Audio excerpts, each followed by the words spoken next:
호르무즈 상황부터 알아보겠습니다. 미군은 해협 인근의 이란 항구들에 대해 완전히 봉쇄하고 있다고 밝혔습니다. 네, 어제 해협 돌파를 강행해 성공한 것으로 보였던 유조선이 오만만에서 다시 회항하기도 했습니다. 중동 현지에 나가 있는 특파원 연결합니다. 이준엽 특파원. 네, 저는 지금 호르무즈 해협 근처에 있는 오만 무스카트에 나와 있습니다. 네, 이란의 해상 무역이 중단된 상태라는 게 미군의 설명이죠.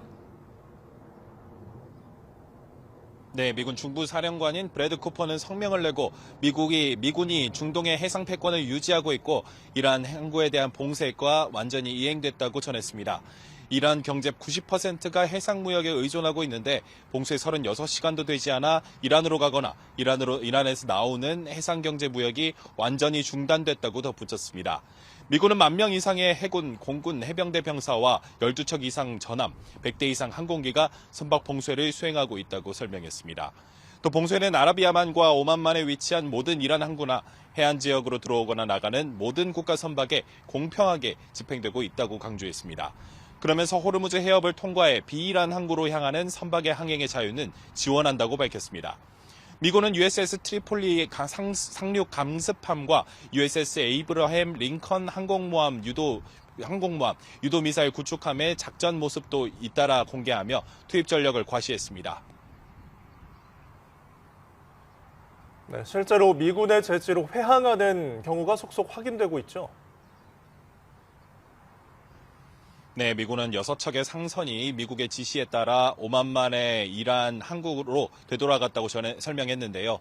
월스트리트 저널도 역봉쇄 이후 미군이 선박 8척을 강제 정지시키고 회항시켰다고 보도했습니다. 무선으로 항로 변경을 지시했고 모든 유조선이 명령에 따르면서 승선 검사는 필요하지 않았다고 덧붙였습니다. 선박 추적 서비스에 따르면 역봉쇄 첫날 미국의 제재 대상인데도 호르무즈 해협을 통과해서 주목받았던 리치스타리호도 결국 돌파에 실패한 것으로 파악됐습니다. 리치스타리호는 오만만에서 선수를 돌려 현재 이란 캐슘섬 인근으로 되돌아간 상황입니다. 앞서 해당 선박이 행선지가 이란이 아니어서 봉쇄에 걸리지 않았다는 분석도 있었는데 결국 봉쇄망을 뚫지 못한 겁니다. 네, 미군이 나서게 되면서 오히려 일부 통항량이 회복되는 흐름도 감지된다고요. 네, YTN이 확보한 오늘 호르무즈 해협의 영상을 보시겠습니다. 해협 서쪽 방면에서 촬영된 모습인데 희미하게 대형 선박들이 여러 척 보입니다. 현지 취재원에 따르면 봉쇄 첫날인 어제는 한 척밖에 보이지 않았던 반면 오늘은 5척이 보여서 늘어났다고 하는데요. 월스트리트 저널도 미 당국자 2명을 인용해 지난 24시간 동안 20척 이상의 상선이 호르무즈 해협을 통과했다고 전했습니다. 통과 선박에는 화물선과 컨테이너선, 유조선 등이 포함된다고 설명했습니다. 일부 선박은 이란의 공격을 피하기 위해서 위치 추적 장치를 끄고 운항한 것으로 알려졌습니다. 물론 하루 평균 135척이 지나던 전쟁 이전에는 못 미치지만 협상 결렬 이후 하루 통행량이 손에 꼽을 정도였던 것에 비하면 일부 회복된 겁니다. 미국이 이란을 오가지 않는 선박의 해협 통과는 허용하면서 이러한 회복 흐름이 생긴 것으로 보입니다. 지금까지 오만 무스카트에서 YTN 이준엽입니다. 강훈식 대통령실 비서실장이 호르무즈 해협을 통하지 않고 연말까지 4개 산유국으로부터 원유 2억 7,300만 배럴 도입을 약속받았다고 밝혔습니다. 석유화학 산업의 필수 기초 원료인 나프타도 한 달치 수입 물량을 확보했다고 순방 성과를 설명했습니다. 청와대 취재기자 연결해 보겠습니다. 정인용 기자, 강훈식 실장이 조금 전 브리핑한 내용 자세히 전해주시죠. 네, 강훈식 비서실장은 지난 7일부터 전략경제협력 대통령 특사로 산유국인 카자흐스탄과 사우디, 카타르와 오만 등 4개국을 방문하고 어제 돌아와 오늘 오후에 브리핑을 열었습니다. 강 실장은 브리핑에서 4개국과 협의한 끝에 올해 말까지 원유 2억 7,300만 배럴, 석 달 이상 쓸 수 있는 물량 도입을 확정지었다고 밝혔습니다. 구체적으로 가장 크게는 사우디 측이 오는 6월부터 연말까지 모두 2억 배럴의 원유를 우리 기업에 배정하고 선적하기로 약속했다고 말했습니다. 나프타도 연말까지 최대 210만 톤 한 달치 수입량을 추가로 확보했다고 덧붙였습니다. 특히 이번에 확보한 원유와 나프타는 호르무즈 해협 봉쇄와 무관한 대체 공급선으로 도입될 예정이라며 수급 안정화에 실질적으로 기여할 거라고 강조했습니다. 강 실장은 이란과 맞닿아 있는 오만 방문에서 호르무즈 해협 안쪽에 정박 중인 우리 국적 선박 26척이 안전하게 통과할 수 있도록 지원도 요청했다고 밝혔습니다. 이에 오만 측도 우리 국민과 선박 안전을 위해 적극적으로 협조하겠다는 의사를 전해왔다고 말했습니다. 강 실장은 카타르는 애초 출장 계획에는 포함되지 않았지만 휴전 합의로 긴급 추진됐다고 공개됐는데요. 앞서 카타르는 시설 파괴로 LNG 장기 계약 이행 불가항력을 선언했는데 올해 우리나라에 선적하기로 한 물량은 지키겠다는 확답을 받았다고 밝혔습니다. 강 실장은 이번 4개국 순방과 관련해 전쟁 위기가 계속되는 상황에서 손 놓고 기다릴 수만은 없었다며 방문 성과가 구체적인 결실로 이어지도록 면밀하게 점검하겠다고 강조했습니다. 지금까지 청와대 춘추관에서 전해드렸습니다. 이란 전쟁 이후 중동산 알루미늄 수입이 끊기면서 국내의 비철금속 산업까지 공급망 불안이 확산하고 있습니다. 네, 여기에 갈수록 오르는 물류비 인상까지 더해져 중소기업들이 어려움이 심화하고 있습니다. 서울 물레동에 나가 있는 취재기자 연결해 보겠습니다. 박기환 기자. 네, 서울 물레동입니다. 네, 중동 상황으로 알루미늄 같은 국내 금속 산업에도 영향을 미치고 있는 거죠. 네, 그렇습니다. 이곳은 철강과 비철금속 같은 제품들을 소량으로 맞춤 제작할 수 있는 가공업체가 천여 곳이나 밀집해 있는 곳입니다. 제가 만나본 이곳의 소상공인들은 모두 이란 전쟁이 장기화하면서 서서히 조금씩 원가 상승 부담이 가중되고 있다고 토로하고 있습니다. 당장 원자재 수급이 멈춰선 건 아니지만 눈덩이처럼 불어나고 있는 물류비가 문제였는데요. 호르무즈 해협 봉쇄로 더 비싸진 해상 운임은 물론이고 유가 인상의 직격탄을 맞은 항공과 육상 화물 운송 비용이 모두 치솟고 있습니다.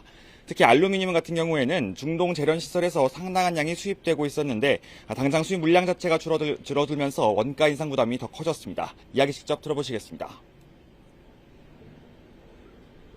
거의 해외에서 이제 직수입하다 보니까 어차피 배를 타고 오려면 기름값 들고 유럽 일단 중동에서 여기 알루미늄 뭐 하는 게 그쪽에 좀 있다고 합니다.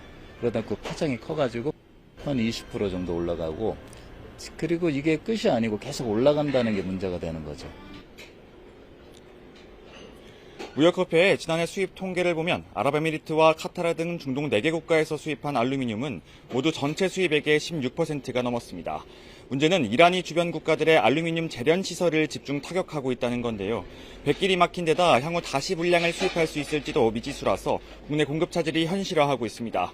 물류비는 산업계 전체 문제로 확산하고 있습니다. 실제 산업부가 발표한 지난달 수출입 운송 비용을 보면 중동으로 가는 해상 운임은 한 달 전보다 43% 더 올랐습니다.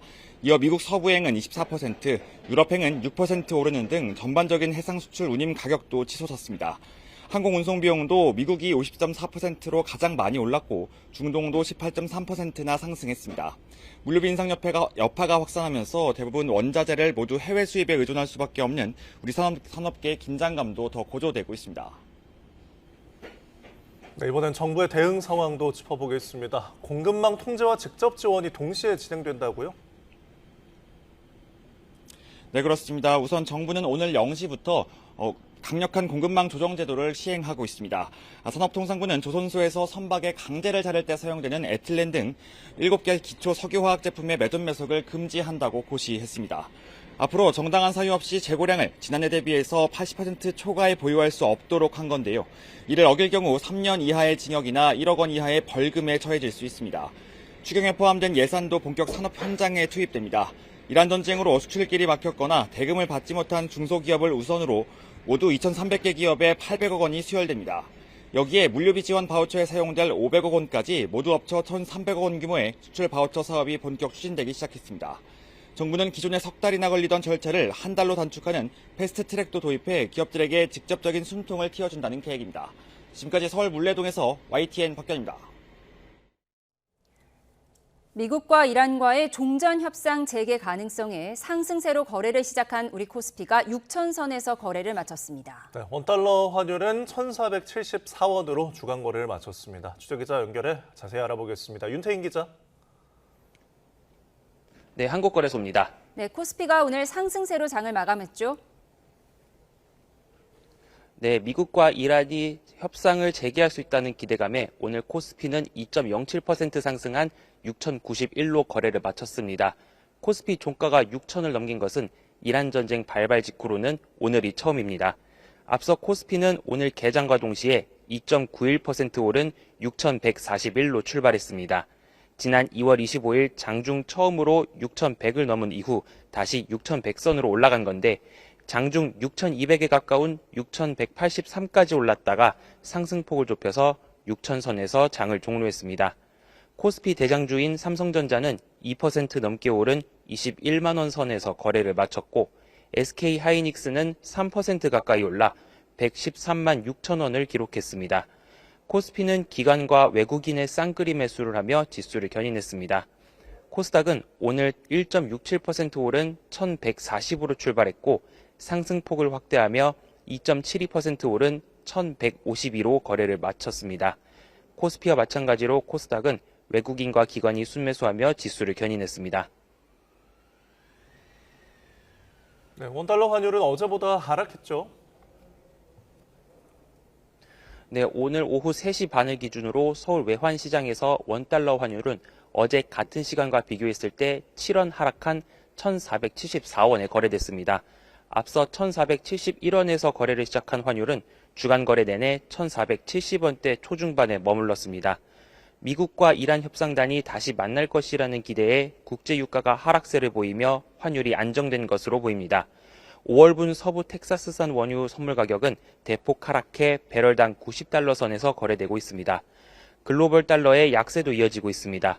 주요 6개국 통화와 비교할 때 달러의 가치를 나타내는 달러 인덱스는 하락세를 연일 보이는데 현재는 98.16 부근을 기록하고 있습니다. 이런 가운데 국민연금 기금운용위원회가 국민연금 환해지 비율을 확대 조정하기로 하면서 달러 공급이 늘어나며 환율 안정에 영향을 줄 수 있다는 분석도 나옵니다. 지금까지 한국거래소에서 YTN 윤틴입니다. 국회에 나온 조현 외교부 장관이 호르무즈 해협에 갇힌 우리 선박 정보뿐 아니라 정보를 이란뿐 아니라 미국과 걸프 국가들에게도 제공했다고 밝혔습니다. 네, 여야는 최근 이재명 대통령의 이스라엘 관련 SNS 발언을 두고 공방을 벌이고 있는데요. 취재기자 연결해 보겠습니다. 임성재 기자. 네, 국회입니다. 네, 외통위 현안 질의에서 나온 내용 정리해 주시죠. 오전부터 진행 중인 국회 외통위 현안 질의에서 여야 의원들은 조현 외교부 장관을 상대로 중동 사태와 관련한 각종 질의를 쏟아냈습니다. 호르무즈 해협에서 나오지 못하고 있는 우리 선박 26척에 대한 정보를 이란 쪽에 전달했는지 역시 질문 내용에 포함됐습니다. 조 장관은 관련 정보를 이란 측에만 제공한 것이 아니고 이 걸프 협력회의 국가 미국에도 전부 제공, 선박의 안전을 요청했다고 말했습니다. 최근 정병아 이란 특사를 파견한 것을 계기로 정보를 준 건지에 대해선 이 특사가 가는 건 시간이 겹쳤을 뿐이라고 답했습니다. 현안 질의에선 또 최근 이재명 대통령이 이스라엘의 이 반인권 국가 폭력을 비판한 것과 관련해 이 공방이 계속됐습니다. 국민의힘은 외교는 대단히 민감한 문제이므로 SNS에 무지성으로 쓰면 안 된다고 충언해라, 이런 대망신을 당할 필요가 없다, 강도 높게 비판했습니다. 이 과정에서 조 장관이 망신이라고 생각하지 않는다고 답하며 장내 고성 섞인 신경전이 벌어지기도 했습니다. 조 장관은 이스라엘 측과 긴밀히 소통했고 한국 측 설명에 감사드린다는 얘기도 들었다면서 외교 갈등은 없었다고 일축했습니다. 민주당은 이 대통령의 메시지는 보편적 인권에 대한 것이라는 데 초점을 뒀습니다. 이스라엘 외교부가 SNS를 통해 이 대통령 발언을 정면 반박한 것을 겨냥해선 우리 외교부가 소극적이라며 강한 항의 등 맞대응에 나서라고 주문했습니다. 조국혁신당 김준형 의원의 경우엔 이스라엘 대사를 초치해 야단쳤어야 했다고 조 장관을 다그쳤습니다. 49일 앞으로 다가온 6월 지방선거와 재보궐선거도 살펴보겠습니다. 여야 모두 관심이 부산으로 쏠린 분위기죠? 네, 민주당 지도부는 오늘 부산으로 총 출동했습니다. 현장 최고위를 연 정청래 대표는 주인공 전재수 부산시장 후보에게 직접 파란 점퍼를 입혀주며 전 후보는 부산에 파란 바람을 일으킬 진짜 사나이라고 추켜 세웠습니다. 또 부전시장을 함께 돌며 전재수 띄우기 새몰이에도 적극 나섰습니다. 전 후보의 시장 출마로 비계될 북구갑 지역구 보궐선거가 이번 6월 지방선거와 함께 치러질지도 관심인데요. 전 후보는 YTN 라디오 인터뷰에서 부산 북구갑 보궐선거는 무조건 열린다며 일각에서 제기되는 국회의원 사퇴 시점 지연 가능성을 일축했습니다. 하정우 청와대 AI 수석을 향한 민주당의 구애도 선명해지고 있습니다. 정 대표는 최고위에서 전 후보에게 하정우 수석을 좋아하느냐고 단도직입적으로 물었고 전 후보는 사랑한다고 답했습니다. 한동훈 전 대표가 출마를 공식화하면서 이 보수 야권에서도 부산 북구 앞 공천이 화두인데요. 이 3자 구도로 지느니 단일화나 무공천을 해야 한다는 목소리가 커지고 있습니다. 이 육선 주호영 의원은 민주당이냐 한동훈이냐의 선택이라고 했고, 친한계 박정훈 의원은 무공천에 반대하는 건 이 해당 행위라고 주장했습니다. 부산 서구동구를 지역구로 둔 곽규택 원내수석 대변인도 방송 인터뷰에서 한 전 대표가 복당에 내부 경쟁을 해야 한다며 당 지도부가 먼저 손을 내미는 게 더 큰 정치를 하는 거라고 소신 발언했습니다. 반면 정점식 정책위의장은 본인이 복당 신청을 안 하는데 논의하는 자체가 어불성설이라고 했고, 최수진 원내수석 대변인은 제1야당이자 공당이 후보를 내지 않는 건 말이 안 된다고 반박했습니다. 조국혁신당 조국 대표가 나서는 평택 을엔 선거연대 눈치 싸움이 한창인데, 민주당은 전 지역 공천 기조를 재확인했습니다. 전북지사 경선에서 탈락한 안호영 의원은 후보로 선정된 이원택 후보의 제3자 식비 대납 의혹에 대한 재감찰 요구는 철회하지 않겠다면서 단식도 이어가겠다고 말했습니다. 지금까지 국회에서 YTN 임성재입니다.